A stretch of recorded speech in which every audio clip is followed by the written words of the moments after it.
sama Ibu Rita. Jadi di sini saya akan menjelaskan bertanya tentang bagaimana proses ruang lingkup FSTM yang ada di organisasi ini. Dimulai dari pertanyaan pertama, saya ingin bertanya bagaimana sih proses rekrutan dari perusahaan ini itu melalui media sosial, lowongan pekerjaannya, atau misalkan melalui lamaran brosur, atau secara tertutup misalkan melalui karyawan memberitahukan bahwa ada bagian yang kosong kayak gitu. Kalau untuk pertama di Surabaya sendiri itu kalau untuk rekrutan itu pertama dari dalam hotel dulu. Kalau dari dalam hotel ada kandidat itu bisa langsung direkrut, di interview. Kalau sudah oke langsung kerja. Cuman kalau langsung diangkat gitu maksudnya gitu. Misalnya ada departemen yang lagi kosong. Nah, yang departemen lain itu ada orang yang masih daily worker. Kebetulan yang kosong itu anaknya PKWT. Gitu. Jadi gimana ya? Kalau PKWT itu perjanjian per tahun. Kalau daily itu per 3 bulan. Jadi naik tingkat gitu. Trial dulu. Gimana? Trial. Ya trial. Oh enggak sih, enggak trial. Maksudnya kalau misalnya sudah ada kandidat dari dalam dulu sudah oke, kita masukin ke PKWT. Tapi kalau tidak ada kandidat di dalam, kita rekrut dari luar. Gitu. Jadi dia online, dia misalnya IG hotel sendiri, terus mulut ke mulut misalnya dari anak-anak karyawan dari hotel ini ada teman, ada rekannya yang sesuai dengan kriteria bisa dimasukkan. Atau enggak dari saya punya HRD sendiri, ada dari grup HRD semua Kota Bandung. Kita rekrutnya di situ, nah iklannya di situ. Tapi pertama sih dari dalam dulu. Kalau dari dalam ada, oke, langsung masuk. Kalau nggak ada berarti dari luar. Ada kapan-kapan nggak? Maksudnya sebelum kita melamar, tahapan selanjutnya bagaimana? Apakah langsung interview atau ada tes tertentu? Kalau kita sih simpel sih, interview saja sudah cukup. Nanti kita lihat dari dalam 3 bulan tersebut bagus, ya maksudnya oke gitu, panjang gitu. Sehingga nggak ribet sampai harus ada tesnya sendiri gitu. Kalau sudah ada pengalaman sih langsung aja. Tapi kalau nggak ada pengalaman ya berarti kita cari yang pengalaman. Kalau misalkan kriteria ini, apakah misalkan pendidikan itu penting, harusnya harus lulusan S sarjana atau lulusan SMK? Tidak sih kalau gitu. Nggak selalu kayak gitu, yang penting pengalaman. Punya skill juga. Iya, punya skill dan pengalaman.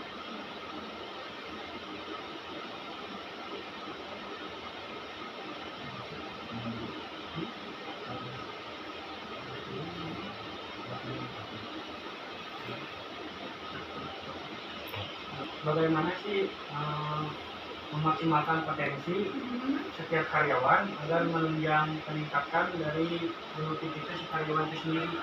Oke. Kalau dari kita sih itu setiap bulan biasanya ada pelatihan dari HOD-nya masing-masing gitu. Nanti kita tinggal rekrut untuk absensi untuk pelatihan tersebut. Apakah pelatihan tersebut sudah diikut sertakan oleh anak-anak tersebut atau tidak?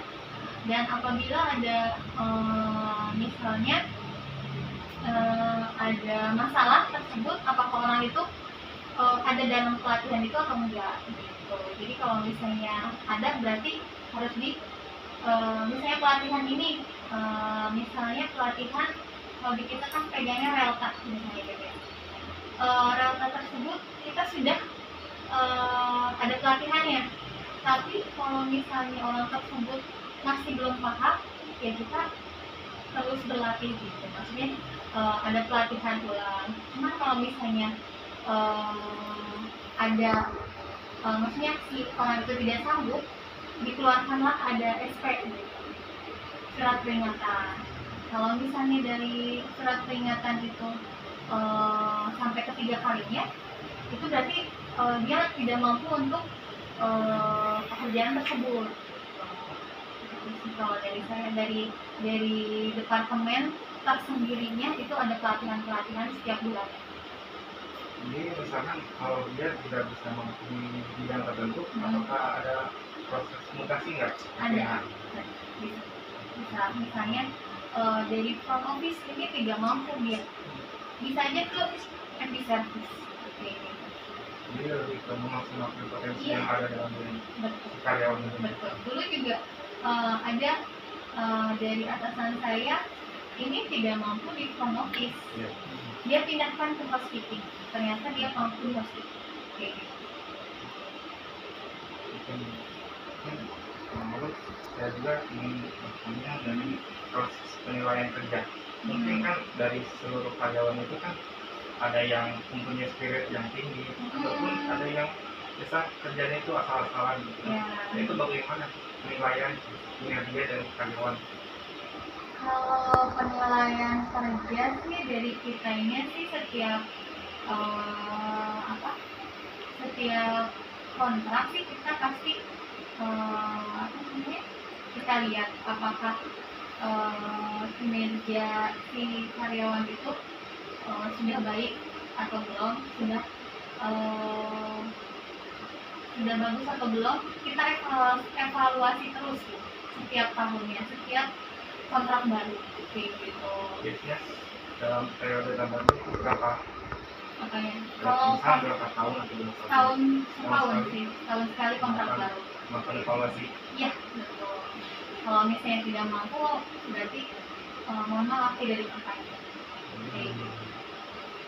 Tidak diperpanjangnya berarti kita memberitahuan ke anaknya 1 bulan sebelum. Tergantung penilaian manajernya masing-masing departemen. Saya juga pengen bertanya tentang manajemen karir. Apakah di sini manajemen karir itu ada namanya ada promosi jabatan bukan dari setiap karyawan? Proses manajemen karir bagaimana? Itu tergantung manajemen di masing-masing hotel sih ya. Kalau dari kita sih, kalau atasan dari atasannya sudah anak ini sudah mampu, langsung dinaikkan. Kalau dulu sih manajemen yang sebelum ini kan tidak beda ya. Kalau dulu kan masih ada general manajernya. Dulu saya awalnya dari front office. Ya, dari front office di depan, di resepsionisnya. Nah, kebetulan saya dipindahkan ke reservasi. Itu tingkatannya lebih tinggi daripada yang di front office yang di depan. Itu diajukan sama manajer saya yang dulu di front office. Nah, dengan kinerja saya yang bagus, mungkin ya, jadi saya dinaikkan ke bagian e-commerce, reservasi. Terus kemudian dari situ, karena nggak ada yang megang di e-commerce-nya, jadi saya dipindahkanlah di situ. Kemudian dari situ, saya dengan kinerja saya mungkin yang bagus lagi, saya dipindahkanlah ke HRD. Itu padahal tidak ada pengalaman sama sekali sebetulnya gitu. Cuman manajemen melihat kinerja saya seperti apa, jadi manajemen membantu orang-orang yang naik tingkat gitu. Itu sampai saat ini saya di HRD gitu. Kalau dulu sih saya di HRD di bawah HR manajernya, di HR koordinator. Nah, dengan manajemen yang baru sekarang, saya diangkat lagi jadi HR manager. Iya. Jadi tergantung manajemennya tersendiri sih. Setiap perusahaan tuh Beda-beda. yang berbeda. Iya, betul. Nah, kan sebelum promosi didapatkan ada misalnya pelatihan, maksudnya free test lah. Free Kalau test. di kita sih tidak ada. Oh, Iya, tidak ada. tidak ada tes tertulis kayak gitu, tes wawancara. Kalau wawancara sih mungkin kita apa namanya, nggak sengaja, maksudnya kita kalau atasan kita sendiri kita melihat kinerja, dari kinerja. Ya, dari kinerja kita, kalau misalnya kita mampu dalam menghandle sesuatu, oke, dia udah mampu. Jadi lebih ke perilaku. Iya, perilaku dan pekerjaan yang dia lakukan. Perilaku pasti itu dilihat. Kualitas Ya, kualitas kerjanya seperti apa sih. Mungkin atasan sendiri juga apa, ngasih pekerjaan ke kita, apakah kita bisa pilih dari situ gitu. Dilihat ya. Jadi kita nggak ada tes tertulis ataupun apa, wawancara yang detail seperti apa. Wawancara sih ada pasti, cuma kamu sanggup nggak jadi HR manager kayak gitu lah wawancara biasanya dia, cuman atasnya dilihat dari skill kita gitu. Saya mungkin pengen bertanya lagi, misalnya udah naik jabatan, ternyata jabatan yang dia pegang itu ternyata dia tidak maksimal dalam melakukan pekerjaan. Nah, itu bagaimana? Atau diturunkan lagi? Iya, bisa. Oh, Iya. Kita pernah ada juga misalnya menurut atasan tersebut tidak berkualitas, misalnya tidak mampu menghandle kerjaan tersebut, diturunkan lagi ke misalnya bagian departemen yang lain. yang lebih bawah. Iya, kayak gitu. Jadi ternyata dia itu tidak kompeten dalam bidangnya, lalu diturunkan. Iya. Seperti itu sih kita. Jadi nggak ada tes tertulis. Jadi ngelihat dari skill dari atasan kita, kemampuan kita. Gitu. Jadi mungkin itu saja yang bertanya. Jadi ternyata teori yang saya pelajari itu belum sepenuhnya sama dengan apa yang terjadi di lapangan gitu. Betul, beda-beda sih. Ada yang melakukan tes banyak juga, tapi ada juga yang tidak. Cuma tergantung manajemennya masing-masing. Di setiap perusahaan itu memiliki kan manajemen yang berbeda. Iya, betul. Kalau di saya sih seperti itu manajemennya. Itu saja. Saya ingin bertanya seperti itu saja. Terima kasih atas waktunya. Saya bersyukur banget Bu Rika menyempatkan waktunya. Mohon maaf apabila ada kata-kata. Kami di sini masih belajar, terus belajar. Terima kasih lagi.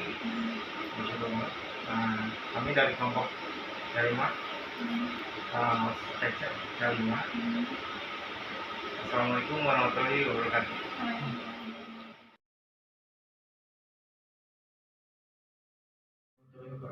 Sebelumnya mohon maaf hanya mengganggu waktunya. Kami dari mahasiswa STS STMB ingin mewawancarai perihal sumber daya atau pengelolaan karyawan di sini. Kita mulai ke pertanyaan yang pertama. Bagaimana sih proses perekrutan calon pegawai yang ada di hotel ini? Apakah melalui sosial media atau brosur atau media lainnya gitu? Oke. Kalau misalkan untuk proses penyebarannya dulu kali ya. Untuk proses penyebarannya sendiri ketika kita butuh karyawan, biasanya kalau sejauh ini sih kita memang menggunakan sosial media ya, baik itu Instagram ataupun job portal lain gitu seperti Indeed, Glints, kemudian Jobstreet gitu. Memang ada beberapa job portal itu yang berbayar dan ada beberapa juga yang gratis. Begitupun posting di Instagram gitu ya, karena kan menggunakan platform yang memang followersnya sudah banyak dan biasanya kan khusus untuk apa ya, kayak influencer Bandung yang seperti itu gitu. Nah biasanya kita banyak mempublikasikannya itu via sosial media gitu. Tidak hanya itu, tapi kita juga biasanya posting lewat Instagram story-nya sendiri ataupun WhatsApp story sendiri juga, atau terkadang juga kita minta tolong ke rekan-rekan yang lain juga untuk bantu posting atau nge-share gitu kebutuhan karyawan yang kita punya itu seperti apa gitu. Terus ada tahapan-tahapan nggak dalam proses perekrutan tersebut? Oke, untuk prosesnya sendiri ada beberapa tahapannya kalau misalkan di kita gitu. Yang pertama itu kita ada proses pre-interview. Jadi proses pre-interview ini adalah proses di mana kita menjaring lagi. Jadi ketika CV sudah masuk ke email kita kirimkan link kepada karyawan-karyawan yang memang kita rasa kita tertarik lah dengan karyawan ini, dengan kandidat ini kita tertarik. Kita kirimkan link yang berisi form untuk mereka isi gitu kan, macam-macam, isi data diri, kemudian pengalaman kerja segala macam. Nanti dari setelah pengisian form ini kita screening lagi, lalu kalau ternyata memang sesuai gitu ya dengan kualifikasi yang kita butuhkan, kita akan panggil untuk interview HRD dulu. Ketika sudah di interview HRD, kalau misalkan dirasa memenuhi kualifikasi juga, lanjut ke psikotes. Nanti setelah psikotes, kemudian hasilnya keluar, itu nanti akan maju ke interview user gitu. Nah, kemudian setelah interview user, kalau misalkan oke, untuk di hotel sendiri biasanya itu nanti kita akan melakukan probation atau masa percobaan dulu selama 3 bulan sebelum dikontrak per tahun. Trial. Begitu ya, betul. Trial dulu gitu. Selanjutnya saya mau bertanya tentang pelatihan dan pengembangan sumber daya karyawan. Bagaimana sih memaksimalkan potensi yang dimiliki setiap karyawan agar menunjang peningkatan dari produktivitas si karyawan tersebut? Oke, untuk terkait training atau pelatihan yang dilakukan gitu ya. Biasanya memang kalau dari kami sih ketika ada training dari lembaga-lembaga tertentu ini biasanya yang mengadakan training, kemudian ternyata memang sesuai dengan kebutuhan yang kita sedang akan kembangkan gitu, misalkan kita pasti kirimkan orang untuk mengikuti training itu, ataupun untuk training secara mungkin secara dari senior ke junior. Maksudnya senior dari junior ini tuh adalah misalkan ada posisi manajer misalkan di hotel gitu ya, anggaplah restoran manager. Nah, restoran manager ini kan berarti secara pengalaman, secara pengetahuan juga itu sudah lebih banyak mungkin ya dibandingkan dengan staffnya. Nah, dari situ dari si restoran manajer ini bisa memberikan pelatihan kepada si anak-anak ini gitu. Kemudian cara memaksimalkan potensinya juga adalah kan sudah pasti anak-anak itu diobservasi ya satu persatu gitu, dengan karakternya mereka yang sendiri-sendiri, karakter mereka yang berbeda diobservasi, kemudian pasti dilihat kira-kira anak ini tuh punya potensi yang lebih loh gitu. Itu bisa kita develop lagi gitu, entah mungkin bisa dalam bentuk promosi jabatan, entah itu mungkin nanti dikirimkan untuk training misalkan kita lagi butuh apa, kemudian dia yang dikirimkan untuk mengikuti itu bisa gitu.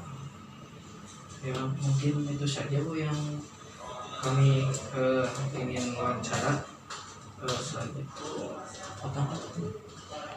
bagaimana mengenai penilaian kinerja? Kan dari beberapa karyawan mungkin ada yang kurang disiplin atau juga yang punya spirit kerja yang tinggi dalam melakukan pekerjaannya. Nah, itu bagaimana proses penilaiannya? Oke, untuk penilaian kerja sendiri biasanya kita lakukan secara periodik atau berkala gitu. Itu tuh disesuaikan dengan akan berakhirnya masa kontrak yang mereka punya gitu. Biasanya kita di paling lambat itu di 1 bulan sebelum dia habis kontrak itu kita sudah harus melakukan penilaian gitu kan.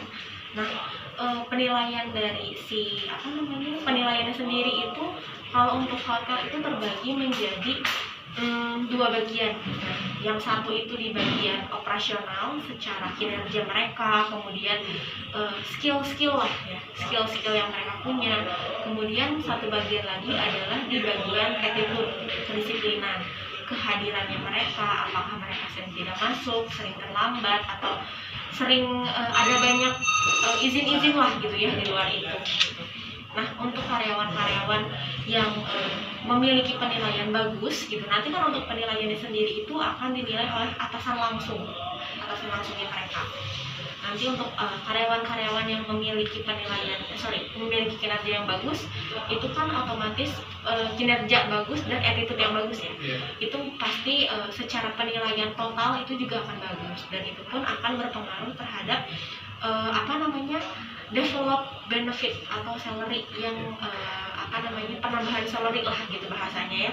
Nah, kemudian sama juga ketika misalkan dia operasionalnya bagus nih, tapi ternyata dia sering terlambat, itu kemungkinan dia akan agak anjlok lah gitu nilainya, karena attitude pun itu berperan penting gitu terhadap penilaian itu gitu.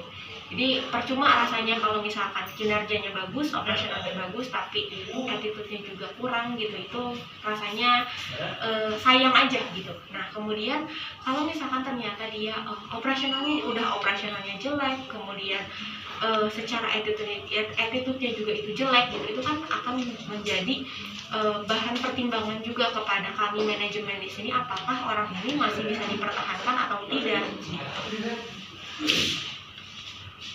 Jadi kalau si karyawan tersebut bolos terus, apakah akan ada PHK di itu yang sanksi atau tidak diperpanjang itu ya? Oke. Untuk bentuk-bentuk sanksi sendiri di kami itu macam-macam ya gitu. Untuk tahapannya sendiri biasanya dari teguran lisan dulu. Teguran lisan, kemudian ketika sudah ditegur secara lisan dalam kurun waktu tertentu tidak ada perubahan, naik menjadi teguran tertulis. Ketika teguran tertulis tidak dihiraukan juga, kemudian naik ke SP1, SP2, SP3. Tidak jarang juga mungkin kalau misalkan ternyata kan di suatu perusahaan itu pasti kan punya aturan gitu ya. Ketika misalkan karyawan ini melanggar aturan yang cukup berat gitu, tidak menutup kemungkinan mungkin dia akan langsung dikasih SP3 gitu. Seperti itu sih gitu. Tapi kalau misalkan kayak bolos terus nih, gimana nih cara sanksinya? Kalau di kami sendiri itu biasanya kita langsung keluarkan SP1 dulu gitu. SP1, kemudian dalam kurun waktu tertentu tidak ada perubahan akan naik SP2, kemudian tidak ada perubahan naik juga ke SP3. Jabatan. Begitu juga. Jadi pemutusan secara sepihak begitu. Baik Bu, mungkin itu saja yang dapat kami tanyakan. Mohon maaf mengganggu waktunya, dan terima kasih juga. Oke, iya, sama-sama. Assalamualaikum warahmatullahi wabarakatuh. Sama. Selamat siang Ibu. Selamat siang. Dengan Ibu siapa? Dengan Ibu Nurlaila. Perkenalkan, nama saya Taufik Nur Rahman. Saya dari instansi STGST di Bandung. Saya ada tugas dari mata kuliah manajemen sumber daya manusia untuk mewawancarai sekolah Ibu. Ya.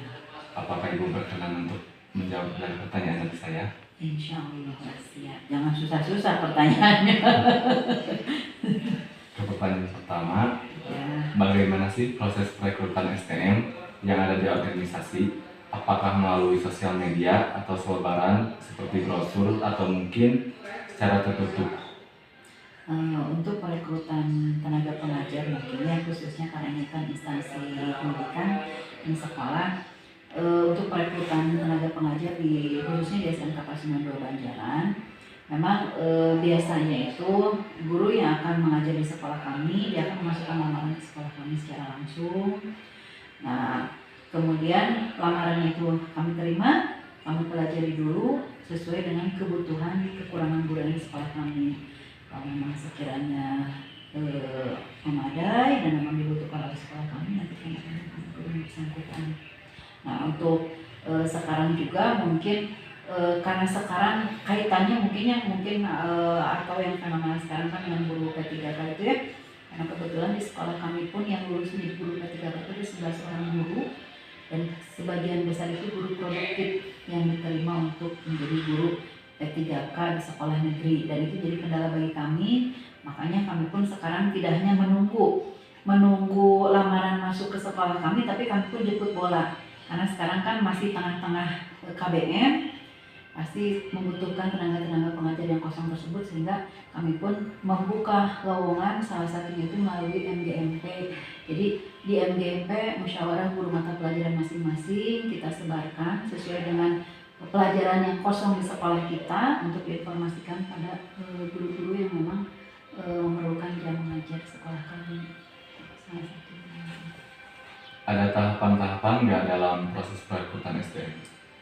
Tahapan-tahapannya sih enggak ini juga, kalau di sekolah mungkin hanya sebatas dia masukin lamaran saja, nanti kita pelajari. Setelah memang kita membutuhkan guru tersebut sesuai dengan mata pelajaran yang diampu, karena memang harus linear ya antara mata pelajaran yang dibutuhkan di sekolah dengan ijazahnya, dengan lulusan dari mana ijazahnya. Nah, kalau memang memadai dan memang sesuai dengan kebutuhan sekolah kita, memang itu tinggal masuk saja ke sekolah kita dan nanti akan mulai mengajar di semester depan kalau normalnya. Kalau sekarang kan karena emergensi yang mengganti P3K mungkin sekarang dibutuhkan sih di semester 2 ini. Paling hanya gitu, masukin lamaran, nanti kita pelajari, kalau memang dibutuhkan kita panggil dan bisa langsung mengajar di sekolah kita. Setelah diterima calon SDM, apakah langsung ditetapkan sebagai pengajar atau melakukan trial terlebih dahulu? Dimasukkan sebagai staf pengajar sih sebetulnya langsung, hanya mungkin dalam tenggat itu memang dalam satu semester tentu akan ada pemantauan, jadi dilihat kinerjanya dari guru apa yang baru mengajar di sekolah kita. Bagaimana cara memaksimalkan potensi yang dimiliki setiap pengajar? Bagaimana cara meningkatkan atau mengembangkan sumber daya manusia yang di sekolah kita? Salah satunya kalau di sekolah itu ada program MGMP, ada musyawarah guru mata pelajaran. Nah, MGMP ini ada MGMP di sekolah, berarti yang satu rumpun mereka berembuk untuk membahas kaitannya dengan kegiatan pembelajaran, dengan RPP, persiapan pembelajaran, media dan lain-lain. Nah, ke tingkat yang lebih luas lagi yaitu MGMP kabupaten. Itu mungkin salah satunya. Kemudian ada juga pelatihan-pelatihan khusus untuk guru-guru produktif atau bintek pimpinan teknis untuk guru-guru selain produktif juga banyak. Itu salah satu upaya untuk meningkatkan kemampuan akademik mereka, kemampuan untuk mengajarnya juga. Lalu bagaimana tahapan dalam melakukan promosi jabatan? Untuk promosi jabatan di SMK Pasundan Banjaran mungkin dilihat dari pertama dari kehadirannya, karena yang utama itu maksimal kedisiplinannya, hadir tepat waktu, disiplin masuk ke kelasnya. Kemudian di kita pun, karena kalau guru itu memang ada program penilaian kinerja guru yang dilakukan setiap tahun sekali, itu dari seluruh aspek, dari aspek pedagogisnya tentang keilmuan pendidikannya, dari aspek sosialnya, dari aspek kepribadiannya, itu semuanya sudah ada dalam bentuk PKG penilaian kinerja guru. Jadi nanti tiap guru itu akan punya nilai masing-masing. Yang ini mungkin 80, yang ini 83, yang ini 85. Nah, itu pun salah satu proses untuk promosi untuk naik jabatan. Yang intinya lah yang kita harapkan itu ya kedisiplinannya dia, kemudian loyalitasnya pada sekolah. Itu mungkin wujudnya bisa saja promosinya itu dari awalnya GTT, guru tidak tetap di sekolah kita, jadi honorer yang tidak tetap, dengan adanya loyalitas yang bagus, kedisiplinan yang bagus, kehadiran yang bagus, kinerja yang bagus, dia bisa nanti meningkat menjadi GTY, guru tetap yayasan. Dari guru tetap yayasan itu memang kita memberikan tunjangan-tunjangan, salah satunya tunjangan kesehatan, tunjangan lainnya. Nah, dari situ nanti bisa dipromosikan untuk mendapatkan dipromosikan untuk mengikuti sertifikasi yang akan mendapatkan tunjangan dari pemerintah juga. Jadi double tunjangan dari pemerintah sama dari sekolah juga. Lalu bagaimana mengenai penilaian kinerja? Penilaian kinerja ibu bapak gurunya, penilaian kinerja kan tadi Bu udah bilang salah satunya itu ada penilaian kinerja guru dari beberapa aspek tadi yang pedagogis, sosial, kepribadian. Yang meliputi itu nanti hasilnya akan ada. Itu memang penilaiannya dari guru-guru yang senior terhadap guru-guru yang juniornya. Kemudian ada juga khusus untuk penilaian KBM-nya. Kalau untuk dunia pendidikan mungkin ada program supervisi. Supervisi itu penilaian khusus untuk menilai KBM ibu bapak guru di kelasnya masing-masing sesuai dengan mata pelajaran yang dia ampuh. Jadi nanti kepala sekolah dia mendelegasikan tugasnya kepada Wakasek. Nah, kemudian nanti akan dibagi menjadi beberapa kelompok. Wakasek A dia akan melakukan supervisi penilaian di kelas ke beberapa guru. Kebetulan kita memiliki 57 guru dan satu Wakasek itu akan membawahi 10 guru. Berikut ada juga guru senior, tidak semua Wakasek. Jadi kepala sekolah mendelegasikan kepada Wakasek dan guru senior untuk melakukan supervisi kepada guru-guru yang ada di bawahnya. Itu pun salah satu bentuk dari penilaian kinerja ibu bapak guru di sekolah kami. Baik Bu, terima kasih. Disudahi saja wawancaranya. Sama-sama, mudah-mudahan bermanfaat ya. Mudah-mudahan lancar semuanya. Assalamualaikum warahmatullahi wabarakatuh.